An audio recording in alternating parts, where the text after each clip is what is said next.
So welcome everyone. This is an event for 4 meetups in Australia. We've got Brisbane Scrum Youth Group, we've got Agile Tasmania, Whole of Government Community Agile Community Practice here in Canberra, and Canberra Agile Community Practice. Welcome everybody to an event with James. He's going to run us through the what's new in SAFe 5.0. James is an experienced Agile coach and a SPC trainer, and he's head of practice down at Elaborate, and he's coming for us tonight from Melbourne, sunny Melbourne, James. Wasn't too bad today, which is a good thing. Awesome, over to you, mate. Awesome. Well, welcome everyone. Let me see if I can share my screen.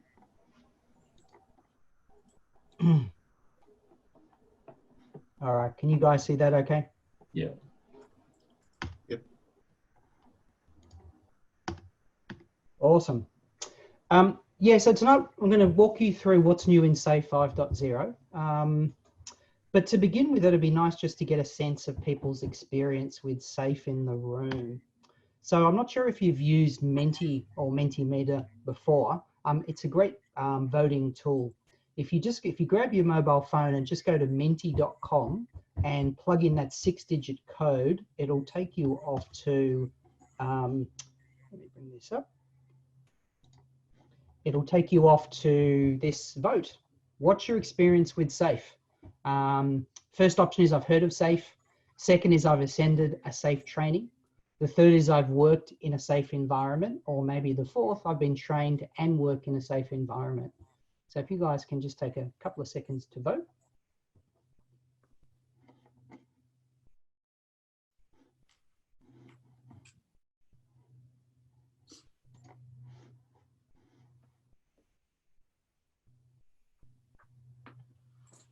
So everyone had a chance to do that. Awesome. So it looks like we've got a little bit of experience. Someone's worked in a SAFe environment, and a couple of people have actually trained and also working in a SAFe environment. So that's great. So we've got a relatively small group at the moment. What I thought is maybe hold off until the questions. I might just move through the presentation. Feel free to jot any questions that you've got in the chat window, and Shane will keep an eye on that. And then after the presentation, there's plenty of time for just kind of some general Q&A. So let's jump in. So the story really starts with, we really are in the software age, and it doesn't matter what you are, every business is a software business these days.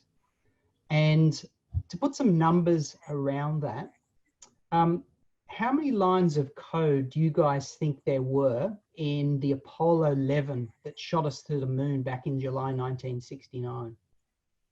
Anyone have any ideas? Feel free to jump in the chat window and type in how many lines of code you think was on the Apollo 11 that took us to the moon. Let's pull up the chat window. All right. 6,408, a million. Got a little bit of a spread there. So interestingly, there was 145,000 lines of code on the Apollo 11, which back in those days would have been probably quite a gargantuan amount of code. If we fast forward to the space shuttle, how many lines of code do you think there was on the space shuttle? Any guesses? 5 mil. All right. The answer is 400,000. So quite a bit more than the Apollo 11, but still relatively moderate amount. If we fast forward to today, the 787 Dreamliner, I'm not sure how many people have actually flown on that. It's a fantastic plane, but number of lines of code on the 787 Dreamliner is around 14 million. So 14 million lines of code. And if we finish this story by saying how many lines of code are there on the average high-end car that rolls off a production line today, this one you'll probably never guess. There is about 100 million lines of code in the average high-end car today, which is pretty unbelievable.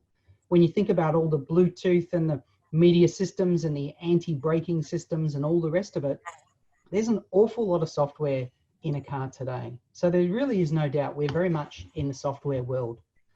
Now, Carlota Perez wrote a book, Technological Revolutions and Financial Capital. And she basically looks back at the past few centuries for those big technical revolutions that came through. And those kind of once in a generation type revolutions. And she found that they were kind of marked by an installation period where the new technology came into fore, and a Cambrian explosion of new firms kind of started adopting this new technology, and it brought all the financial capital with it. And then it sort of hit a turning point where the existing companies that had made their money on the old technologies were really at a turning point. They could either adapt to the new environment and move forward and change, or they could hold on to the past. And of course, if they hold on to the past, then they didn't survive very long at all. And the world's littered with examples of that. I mean, we could be thinking of Kodak.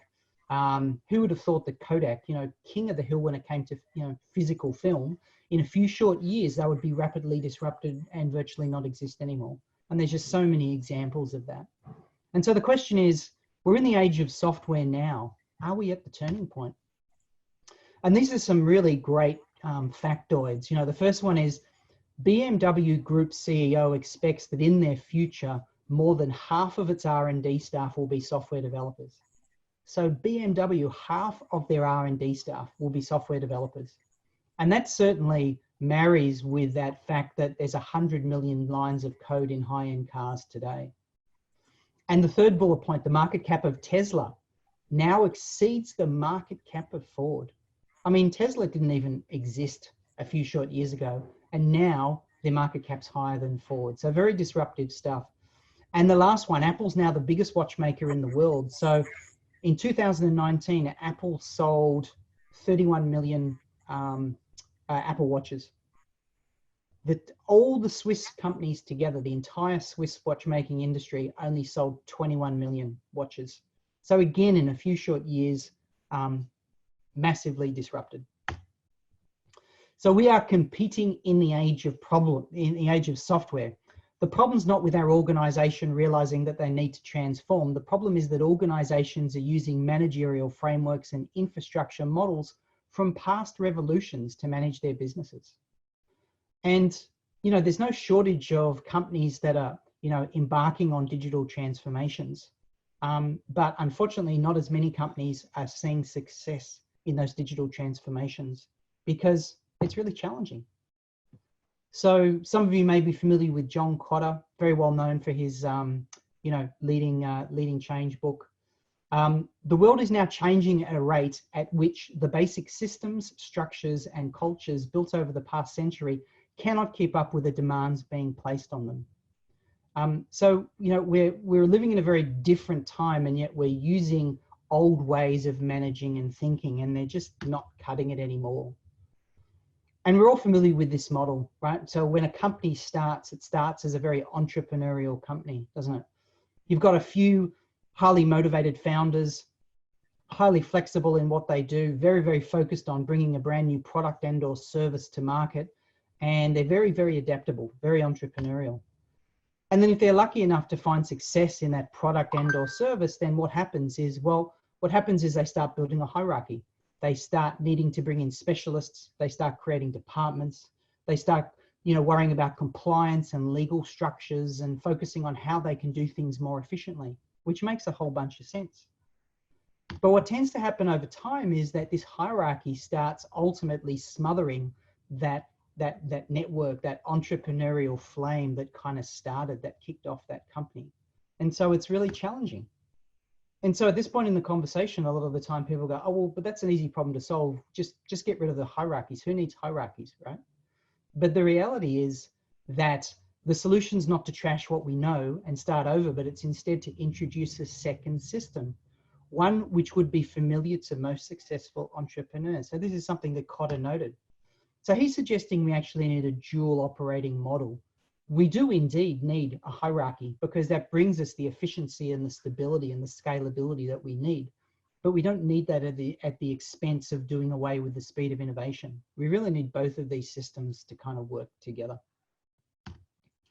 And that's really where SAFE comes in, right? SAFE is really that operating system for the network, right? That entrepreneurial, that adaptive kind of system that we need, that doesn't replace the hierarchy in organization, but it works in tandem with those.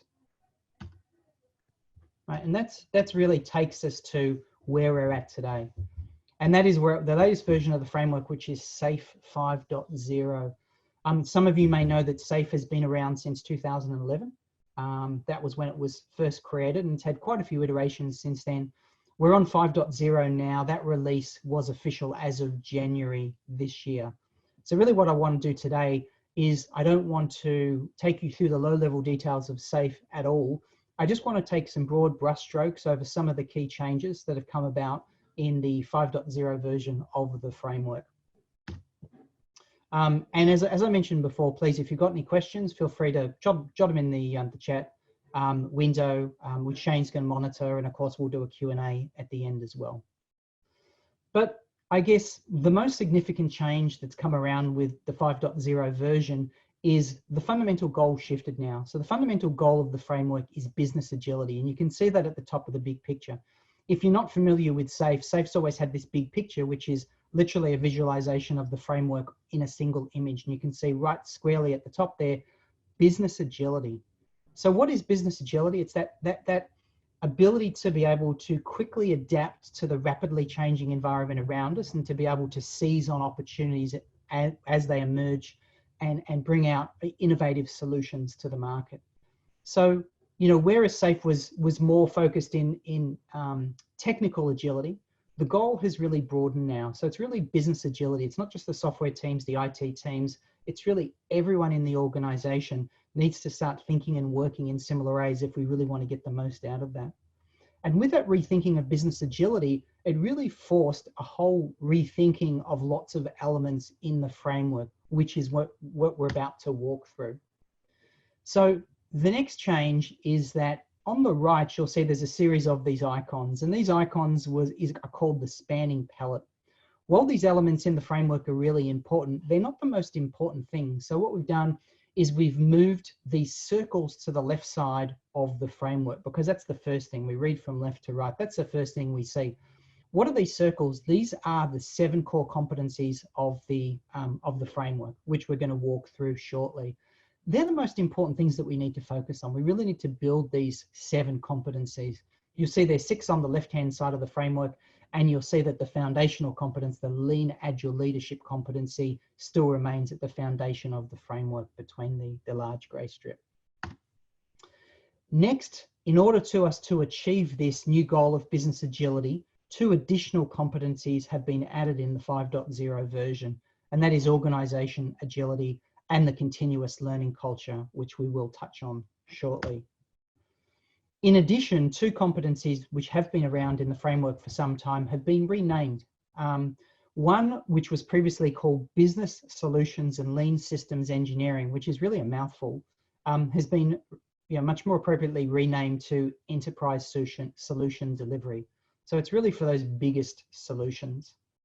And what was once called the DevOps and Release on Demand competency has now been renamed to Agile Product Delivery. So DevOps is still certainly a big part of that, but the scope of that competency has broadened, which we will see. The next addition is that in addition to there being the big picture, there is now the addition of the Overview tab. So the Overview tab doesn't drill down into all the tin tacks of the framework. It simply summarizes on a single page those 7 competencies and the 3 subdimensions of each competency, so that people can start to understand what we're trying to achieve, rather than getting bogged down in process and all of the details. So let's talk about the 7 competencies of business agility in a bit more detail. So the first and the primary competence is really team and technical agility. We are agile. We are trying to scale agile. That's what SAFE is, the scaled agile framework for the enterprise. And if you don't have agile teams, then you've got nothing to scale. So what we're looking at here is the competency, and each competency, as I mentioned, has 3 subdimensions. So the first competency in the left is those agile teams. We've got to build cross-functional agile teams of somewhere between 5 to 11 people. So we've actually got something to scale. That's the first dimension. The second is we've got to build in quality to what we do. As you guys know, quality is not something that we do think about at the end of the process. We've got to build it in from the start if we really want to have competent quality, and particularly if we want to build complicated solutions. And built-in quality applies to both software teams and non-software teams as well. And the third competency you'll certainly recognize if you're familiar with SAFe, and that is the Agile Release Train. If you're not familiar with SAFe, the Agile Release Train is that persistent team of Agile teams. Typically, it's a virtual organization of somewhere between 50 to 125 people. But all of the guidance and all of the thinking around how do we design an Agile Release Train, how do we stand up an Agile Release Train, how does an Agile Release actually function, all of that guidance is contained in that subdimension. The next change in 5.0, again, if you're familiar with the previous versions of the framework, you'll know that there was 4 levels in the framework, which are highlighted by the 4 rows. There used to be the team level, the program level, the large solution level, and finally the portfolio level at the top. You'll now notice that the team and the program level have been combined into a single level, and that level has been renamed Essential. Why? Because people were coming into the framework and saying, look, we're just going to do the team level, we'll worry about the other levels later. Well, the reality is if you're doing team level Agile, you're not doing Agile at scale. So it was never intended to be only do the team and worry about the other levels later. To avoid that confusion, we've merged the team and the program together. So it's very, very clear. This is the essential elements of SAFe. These are the elements of SAFe and Lean and Agile for that matter that will give you the most value. Doesn't matter how big you are, this is where you want to start. And once you get those foundations in place, you can start worrying about the other levels and configurations of the framework. The next change is that after focusing on the competencies, we really want to focus on the roles. So that's the next thing in the big picture. All the roles have been moved to the left-hand side so that you can clearly see that at the essential level, for example, some of the key roles that we're looking at are obviously Scrum Masters and Product Owners. From a SAFe point of view, we're looking at Product Managers and Release Train Engineers. Release Train Engineers, of course, are Chief Scrum Masters essentially. And then the other key roles for those other levels are all there, easily identifiable on the left. The next change we made is again related to the business agility. If we really want to achieve the goal of business agility, then we've got to be mindful of the language that we use in the framework. Okay, so if you might recall that we used to talk about an agile team being comprised of a Scrum Master, a Product Owner, and a Dev team. But if I'm working on a marketing team or an HR team, what does the name Dev team mean to me? And the answer is very little, right? So we've just done away with the Dev team label because it's too technical focused and it's just not appropriate for a more broader focused framework. Speaking of those business teams, we've observed a bit of a maturity model for bringing those business teams on board. The first step is really to be agile. So like all teams, they need to be trained, they need to understand the mindset, they need to understand what we're trying to achieve, they need to be formed into these cross-functional agile teams. But the second step is if it's appropriate and they're working at scale, then those business agile teams may very well join our agile release trains and become a part and be synchronized and aligned with all the technology teams as well. And then the third step in the process is really that there's a lot of specializations emerging in Agile, which I'm sure you're familiar with. A lot of work's being done in the area of Agile HR, in the areas of Agile Finance, Agile Marketing. So it's really taking those core concepts of Agile, but really more focusing them in these particular specializations. So this 3-step maturity model tends to kind of focus on the journey that these teams will take. The second competence of business agility is agile product delivery, and that was what was once called DevOps. So again, we've got 3 dimensions that we're looking at in the second competence. The first is customer centricity and design thinking. So again, I'm sure many of you are working with design thinking, but really fully, if there was one thing I would be asked through all the training and coaching would be like, how do we use design thinking within the constructs of SAFE? So now there's some very clear guidance of how to integrate such a fantastic body of knowledge. Starting with, of course, a strong focus on customer centricity. The second dimension is to develop on cadence and release on demand. So this is, if we're going to have a team of teams working together, they've got to start their sprints on the same day, they've got to finish on the same day. We've got to have a synchronization with what's going on so we can get a little bit more organization in how we work. But we want to get to a point where we're able to release on demand. If we want to release multiple times a day, if we have the technology and the ability and the business desire to do that, great. If we're in another industry or another organization, maybe we don't need to rapidly release as often as that. But at the end of the day, whatever the business is, they want to be able to make that decision. So we want the ability to release on demand. How do we get there? Well, that's really where the third dimension comes in. And that's really building the DevOps capability. And there's certainly a lot of guidance in the framework around that. So one of the criticisms that has been launched on SAFE in the past is that there doesn't appear to be a strong customer focus. In fact, there was always a strong customer focus, but it wasn't as apparent on the big picture as it could have been. So they took that to heart, and rightly so. So now customer centricity and design thinking, very strongly centered in the middle of the framework. So there is no ambiguity that the customer is at the center of everything that we do. In terms of design thinking, we follow, of course, the typical double diamond. That's the hallmark of design thinking. So we want to get clear on the problems that we want to solve first. And that's the first part of this diamond. We want to open our minds and we want to diverge in terms of the potential problems that we want to solve. And we use tools to get to that point, which we're not going to dig into much in this presentation. But then ultimately we want to converge on the ultimate problem that we want to solve. And once we're clear on the problem we want to solve, we go off on the next diamond, which is diverging on a solution. What are the possible solutions that we could implement for the problem that we found? And then we want to converge ultimately on the optimal solution so that we can ultimately bring a solution to market that is desirable, as in our customers want that solution. We want to bring a solution to market that's feasible. We can actually deliver that. And of course, we want it to be viable as well. We want it to have an appropriate economic return and be sustainable. So following this ultimate design thinking model. What are some of the tools that we use when it comes to design thinking? I'm sure you're using a bunch of these tools now, personas, obviously, empathy maps, journey maps. There's a whole bunch of design thinking tools out there. So the third competence of business agility is enterprise solution delivery. I'm not going to talk a lot about that today, but at a high level, what is it? If you're in an organization that is building the largest and most complex problems, so I'm talking about companies that potentially have hundreds of people that need to work together to deliver a solution. Maybe you're building satellites, right? So you've got hardware folks building the hardware, you've got teams of software people building the software.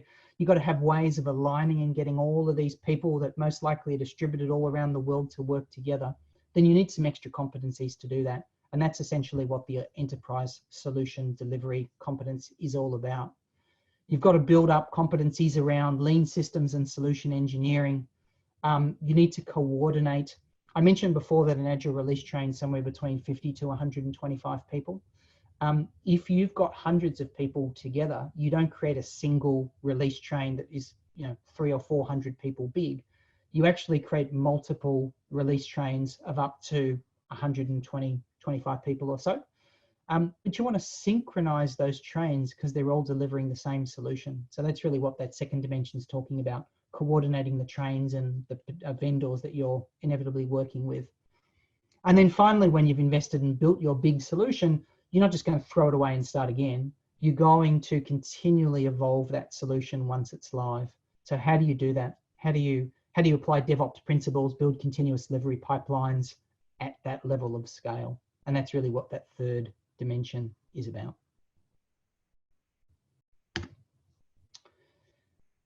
So the fourth competence is lean portfolio management. If you're familiar with SAFE, you'll know that these three dimensions have always been a part of the lean portfolio management competence. The first one is the top triangle, which is strategy and investment funding. The second is agile portfolio operations. And the third is lean governance. So what does that all mean? So strategy and investment funding dimension is really about making sure that we're aligning to the business strategy and making sure that we're funding the right investments. We're making the right investments so that we can deliver on our business strategy. Once we've funded those investments, then we move into agile portfolio operations, which is ultimately about making sure that we can deliver on those investments. So, you know, the notion of an agile PMO, the notion of supporting agile teams, we don't want a waterfall PMO. We don't want waterfall ways of working. We need agile ways of supporting and decentralizing decision-making and doing all of those good things. And then the third dimension of lean portfolio management is lean governance. So we've got to govern. We want a lightweight governance structure, which is more appropriate for lean and agile. And we don't want traditional heavy document-based governance sort of structures in place. So that's really kind of the three key dimensions of LPM. One of the other new additions that has come in with 5.0 is a TOES matrix, which you may have dabbled with before. We've always had a SWOT matrix, which is when we're thinking about how we want to transition our portfolio from current state to future state, we'll do a SWOT. But a TOES is basically looking at a SWOT and saying, how do we turn some of these ideas into actionable outcomes? So let's take an example. So if we look at the TOES matrix at the moment, and we look into the square, that's the where strengths and opportunities come together, it's SO. We'd ask the question, how can your strengths be used to exploit and maximize opportunities? Or if we move across to the next square where we've got strengths and we're comparing them against our threats, we'd ask the question, how can you apply your strengths to overcome present and potential threats? So it's basically a good thinking tool for helping us to come out with some actions. And if we put all that together, then we can see that we create a SWOT, then we create a TOES analysis from that, and that's going to help us to come out with some possible options of where we want to take our portfolio over time. We can then evaluate our options, and then ultimately we'll come out with a future state canvas, and then we can work out exactly what we need to do to move us towards that desired future state. So that's LPM. The fifth competence of business agility is organizational agility. So organization agility is one of the two new competencies that I mentioned that we've added in 5.0. Again, it's got three subdimensions. The first element of organizational agility is having lean thinking people and agile teams. In other words, we don't just want our software teams to be agile. We want everyone to be thinking in more agile ways if we really want to get the most out of it. So following the principles in the House of Lean, following the agile principles, following the SAFE principles, the Agile Manifesto, etc. The second dimension is lean business operations. So in lean business operations, what we're really doing is we're saying we want to deliver value to customers faster. If we want to deliver value to customers faster, we need to take a systems view of what we're doing. To take a systems view, we really need to start mapping out our end-to-end processes. And when we map out our end-to-end processes, invariably we find that they're very long and there's lots of wait times and lots of wasteful processing in those operations. I'll give an example. Like if you need to hire someone, typically hiring processes in organizations can be very long and cumbersome. If you need to hire someone, what do? You've got to fill out a form and someone's got to assess the form and then they've got to start recruiting for the person, etc., etc. Well, you might have a very immediate need to get someone in a seat on one of your teams, but in actual fact, following this process could take, potentially months to get the right person in the seat. So it's about taking a step back, mapping out that end-to-end process and saying, what are the non-value added steps in there? How do we get rid of them? And how do we deliver that value faster? And the third dimension is strategic agility. Sure, we got together, we came up with this great strategy in December last year. We're executing on that strategy. Well, guess what? COVID-19 hit us. We're in a really different place now. We don't want to be following that strategy from a few months ago because the world's different. We need to be much more nimble, much more agile when it comes to our strategy so that we can be sensing the environment around us and we can be rapidly pivoting based on those opportunities and those challenges that are emerging. The sixth competency is continuous learning culture. So this is the second new competence that was added in 5.0. Again, 3 dimensions. The first dimension you might recognize. The first dimension is creating a learning organization. If you've read any of Peter Sengi's work, in particular the 5th discipline, then you'll recognize these elements immediately. But while it's important that we learn as individuals, we need a way to be able to capture that learning and disseminating that learning throughout the organization so that we can not only learn as individuals and teams, but learn as an organization. The second dimension is relentless improvement. So with relentless improvement, some of the elements are things like having a constant sense of danger. If we get complacent, then that can be dangerous, right? Because things can change and we may not sense it, or we may not be around, we may not see what's going on. And one of the other elements might be fact-based improvement, right? We don't want to use our gut to be making decisions anymore. We want to be capturing data so that we can make informed decisions on how to improve rather than emotional-based decisions. So that's the second dimension. And the third dimension is an innovation culture. So we need to be innovative. I mean, if we take a look at a couple of the ideas here, we need time and space to be innovative, right? It's all very well to say, hey, let's be innovative. But if we're on a team and we're smashing out story after story, sprint after sprint, and there's never a time for us to do any innovative type activities like run a hackathon or whatever it is, then we're not going to get very far. So we need time and space to be innovative.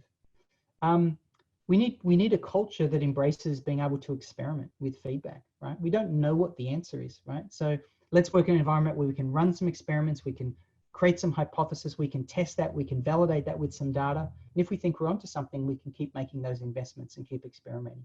So we need to build up these elements to help build innovative cultures to really be competitive in this environment. Finally, the seventh, and arguably the most important competence of all, is lean agile leadership. Why is lean agile leadership so important?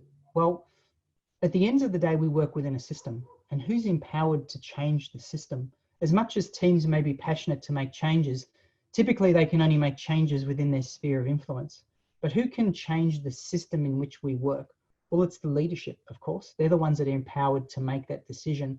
So you're never going to get very far with any form of transformation if you don't have leadership's buy-in, but it's much more than leadership's buy-in. We've got these 3 dimensions that we focus on. Leadership need to have the mindset and principles. It's not just that the teams need to have lean agile mindsets. The leaders have to not only have those mindsets, they need to exemplify those mindsets and really lead by example. And that's the second dimension, lead by example.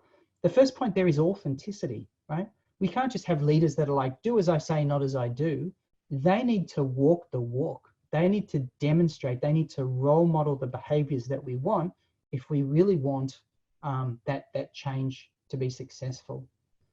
And finally, the third dimension is leading the change. Obviously, we need someone to lead the change. It's not going to happen by itself. If leaders are tasked with building a bridge from the present to the future, that's their role. They need to help guide that change, and transitioning traditional organizations to more lean and agile organizations that embrace business agility. That's a major and fundamental shift. That's not something that happens overnight. That is a ongoing journey, and we really need leadership to kind of drive that. And this is an interesting concept. You've really got to look at the culture of the organization, because some cultures are just not going to be very successful in moving to lean agile models. If we look at the culture on the left, the pathological culture, they're more, you may have even worked in organizations like that are more power-oriented cultures, right? So these are cultures that have low cooperation, messengers get blamed, collaboration is not encouraged, it's discouraged, innovation gets crushed. clearly lean and agile mindsets are not going to flourish in power-oriented cultures. If we shift across a little bit, then we've got bureaucratic cultures. Again, you most likely worked in organizations like that. You may be working in them now. They're more rule-oriented, right? So maybe not as harsh as power-oriented, but not as embracive of collaboration and lean agile mindsets. But ultimately, we want to move towards a culture that's more generative. It's more performance-orientated, where failure leads to improvement, for example. Failure doesn't lead to punishment, but it actually is seen as an opportunity to get better. Innovation is not something that's kind of mentioned. It's actually something that's embraced and fully implemented. So we really want to take a cultural lens across. This is not just about implementing new processes. It permeates far more within an organization. The final new element that I wanted to talk about tonight that's been added into the 5.0 version of the framework is measure and grow. And you can see that appears in the top right-hand corner of the big picture. What is measure and grow? Well, I've just walked us through at a high level the 7 core competencies of business agility, and I've walked us through the 3 sub-dimensions, so 21 dimensions in all. Now that we've established these 21 dimensions, we've now got a bit of a way to be able to do a self-assessment for our portfolio, to take a step back and say, let's assess ourselves across each of those dimensions. Where are we at? And once we've assessed where we're at, we're not going to be perfect in everything or anything close. We can identify some opportunities. And once we've identified some opportunities, we can start actioning them so we can actually move the needle forward. I mean, within the framework, of course, you've got these spreadsheets you can just download. There's a whole series of questions for each one of these dimensions. You can self-assess yourself from 0 to 5, whereas I'm not doing this at all. Through to 5, I'm doing this consistently. And it basically produces this spider chart, which is what we're looking at now. So if we look at this example that's in front of us, if I look around to the right-hand side, I can see APD, so Agile Product Delivery. And I can see this particular organization is quite low on customer centricity and design thinking. So that's not great. There's some things we would definitely want to do in that organization to really build that muscle around customer centricity and design thinking. So let's start writing some tangible actions down, and let's see when we next self-assess, when it's in 3 months' time or whatever the cadence is, how can we move the needle? That's all I wanted to go over tonight. I really wanted to just give you that the why as to what, so not only the what that's changed in 5.0, but most importantly, the why of the changes and where the framework is now. But I'm certainly really excited. The messaging in the framework has really been resonating in that market. That broadening of technical agility to business agility has really hit a nerve in the market in a good way. And people are getting really excited about these changes. So with that said, I'd love to open the floor to some open Q&A. What do people think? What are your thoughts? For those who have experience with SAFE, do you think these are some positive changes that have been added to 5.0? So there's definitely a move to business agility. Has that been over the last couple of years, or is it all of a sudden, do you think? It's definitely been moving that way for some time, but they've really fully embraced it in 5.0. Yeah, okay. So I was actually in a workshop, SPCT workshop in a conference the year before last. And we actually did it was a full day workshop, and we got a lot of people that are working a lot with SAFE. And we literally said, where would we like the framework to go? And we did a series of exercises, and we came up with a series of features of, hey, wouldn't it be cool if we added these things into the framework? This is back when the framework was 4.6. And then based on those features then the next day got presented to many of the partners that work with SAFE. And then subsequently it got presented to many of the customers of SAFE. And based on all of that feedback, they came up with a roadmap of what they would like 5.0 to be. And one of the big messages that came through with that round of feedback was a move to business agility. So while they were moving down that path, they really got that message that this is really the direction we want to head. And as a result, we're seeing the results of it, which is great. Anyone else want to ask James any questions? G'day, James. Luke here. You mentioned the generative, pathological, and bureaucratic organisations, and I was just thinking that the pathological and the bureaucratic organisations are probably going to be the most attracted and the most needful for SAFE, because it is, it respects the roles and it doesn't try to fight the existing system. But I guess the catch is that they're probably the most likely, probably the least likely to succeed over, say, a generative organisation, which may not need it as much. Might be attracted to another framework. So is that what you're seeing? I think you make a really interesting point. And one of the first things I do whenever I start off a SAFE training is I ask the class, what's the difference between a framework and a methodology? Because a lot of people conflate those two terms. Mm-hmm. And the answer is they're quite different. And SAFE is a framework, it's not a methodology, but a lot of people treat it like a methodology. So what I mean is a framework is a body of knowledge, a body of guidance around a particular domain, whereas a methodology is much more prescriptive and tends to be applied the same across a whole range of contexts. Mm-hmm. So if you treat SAFE as a cookie cutter in those organizations that you're talking about, like it's going to fail before it's even started. So I think it's really important when you work with those sorts of organizations to make them realize that this is a framework. We need to understand the why. We need to understand some of the guiding principles, and then we need to start tailoring it to your context where it makes sense. We don't want to cookie cutter this out because it's not going to work. You're absolutely right. There's going to be cultural challenges in those organizations, but I think right from the outset, before you even start down this path, you've got to start framing it from the right perspective so that they're understanding what this is about and how to get the most value from this. Yeah, great. Thank you. Hi, James. Harshita here. Thank you so much for your presentation. If you go back one slide with the web, yeah. Where exactly do you think that you marked all the points, right? So so you took those 6 steps in the measure and the grow process and you mapped those ones into the business agility, this one. I'm just thinking that how exactly you get that. Spider chart? Yeah. Yeah. So you can literally, if you haven't been to the big picture before, that's literally the first page of the main website. So if you go to scaledagileFramework.com, the first page is literally that. And then if you click on measure and grow, when you're on that guidance page, you'll be able to scroll down and you'll be able to download the spreadsheets. It's all open, of course, it's all free. You can just download it. And when you download the spreadsheet, the spider chart's already built in the spreadsheet. And what it's got is it's got a series of questions under each one of those subdimensions. I've forgotten, I think it might be 5 or so questions under each subdimension. And you basically go through and you answer those, and then that's going to determine what your ultimate output is.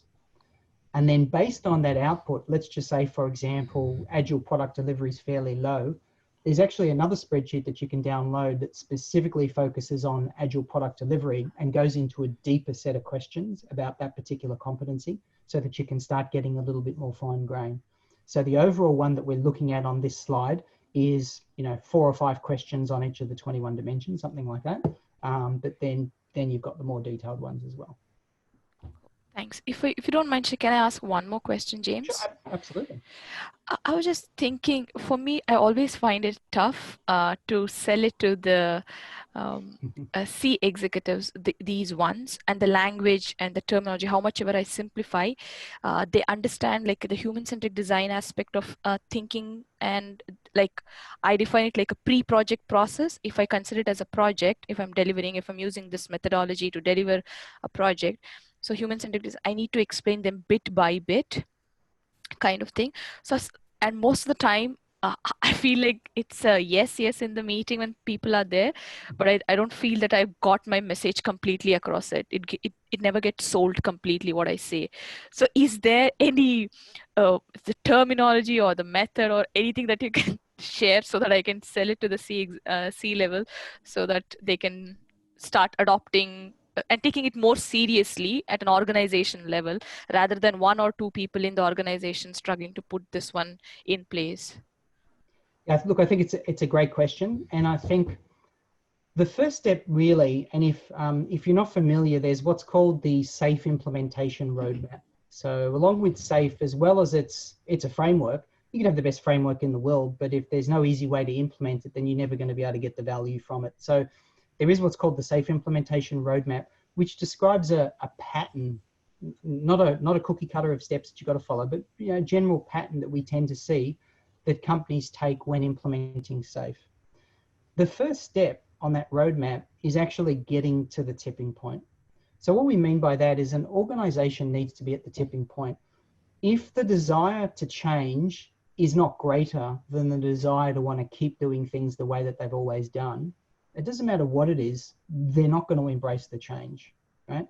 So if your C-level execs don't have a shared understanding of the problems and the challenges and what they're wanting to improve, then you're never going to be able to get a consensus, and you're never going to be able to get moving. And you're also never going to have the momentum to want to get started. So that's really the first step. And if I want to go into organizations, often they're at the tipping point, but there may not be a shared understanding of that tipping point. There may be a gap between what management sees and what the pain that's being felt at the team level. So the first step is actually exposing those challenges so that we all share it and we all agree. And then once we agree that, yeah, we could do better than this, then we can say, how could we do better than that? And then we can sort of start that conversation. If we follow the second step in the roadmap, it's great, it's a challenge. It's great, if possible, to get the senior execs into a leading SAFE class. If they're wanting to go SAFE, and we accept that the lead agile leadership competency and them being a key part of this drive is so important, they've got to lead by example. They've got to understand what we want people to understand. So we want to get them into a leading SAFE class, ideally, so that they go through what everyone else, they understand what we're trying to achieve, and then they can really start to lead the charge. That's not always possible. Depending on your organization, these folks tend to be very busy. It can be challenging. So as a minimum, what I'll do in organizations where I can't get the leadership in there is I'll say, let's do a workshop. Can I get 2 hours of your time? Can I get 4 hours of your time? Maybe we can do two-hour workshops. And I'll run a couple of workshops where I'll take out some elements and I'll walk them through some things to start to get them thinking in different ways and to start to get them excited. Ideally, the goal of the workshop is not to replace the 2-day leading SAFE, because I still want to get them into a leading SAFE. Sometimes it's possible, sometimes it isn't. But really the goal of the workshop is to try and get them excited, try and get them to commit to the next step. Thank you for that one. I also feel like sometimes whatever the workshop or anything which we run in terms of innovation, or even a hackathon, simple hackathon, or even an ideation or unpacking a problem or anything, I feel like if there is someone with this C-level or in a leadership role, I feel like it needs to be translated in terms of ROI kind of thing. That's the tough part for me. And for some of the things, these might bring in the ROI, but not to the extent they're looking for. It can bring in chunks, and it can become a cumulative ROI. But sometimes I feel like I don't have that magic in my head and words in my tongue that can say that this will be a cumulative ROI, but it doesn't translate into a big boom of ROI kind of thing. Yeah, look, absolutely. And it's nice to kind of bring it back to that rather than say, oh, trust me, things are going to be better when we do this new thing.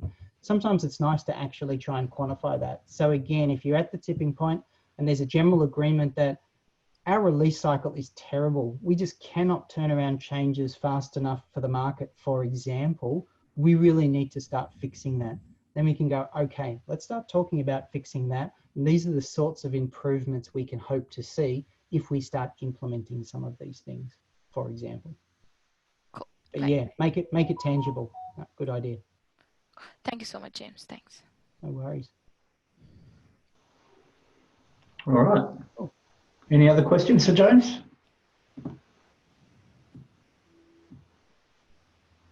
If you want to contact James after, available on LinkedIn. The links for James' LinkedIn profile is on all the meetup meetings, and I'm sure James will be able to help you in your organisations to develop your safe approach. So, any closing comments there, James?